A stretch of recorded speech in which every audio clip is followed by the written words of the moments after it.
Madame la ministre, c'est à vous. Valéry Giscard d'Estaing vient de mourir. Le Sénat lui rend hommage avec une minute de silence et ces quelques mots de la ministre de la Culture, l'Angevine Roselyne Bachelot. Valéry Giscard d'Estaing, c'est le droit à l'avortement, c'est l'abaissement de la majorité civile, c'est le divorce par consentement mutuel, c'est l'élargissement du droit de saisine du Conseil constitutionnel et c'est la fin de la tutelle sur la télévision publique et donc de l'ORTF. C'est dans le Maine-et-Loire que la chiracienne Roselyne Bachelot a fait la connaissance de Valéry Giscard d'Estaing. Une terre centriste qui lui est favorable et qu'il visitera plusieurs fois. Nous sommes en juillet 1976, il est président depuis 2 ans et Valéry Giscard d'Estaing va passer toute la journée à Angers sous un soleil de plomb avec un thermomètre qui affiche 34 degrés. À ses côtés, le maire de la ville, Jean Turc, et Olivier Guichard, alors président du conseil régional. Et dans la foule, plus de 10 000 personnes. 1 heure plus tard, le président, à pied, selon son habitude, quitte la mairie pour parcourir les 500 mètres qui le séparent de la préfecture. Et c'est à nouveau le bain de foule aux allures bon enfant.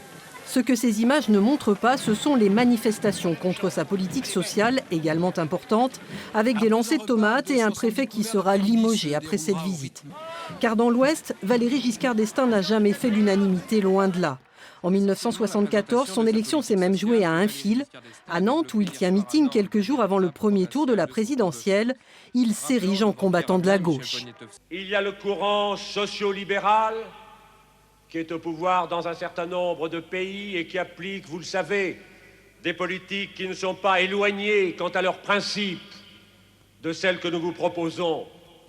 Et puis il y a les socialo-communistes qui ne sont au pouvoir nulle part en Europe et qui proposent une alternative collectiviste et bureaucratique. L'un des départements les plus giscardiens de France, c'est la Mayenne, qui en 1974 lui offre 67% des suffrages. C'est dans ce département, à la Baroche-Gondouin, qu'il revient fêter les 40 ans de son élection. Un nouveau bain de foule pour se souvenir des années heureuses et se plonger à nouveau dans le monde politique.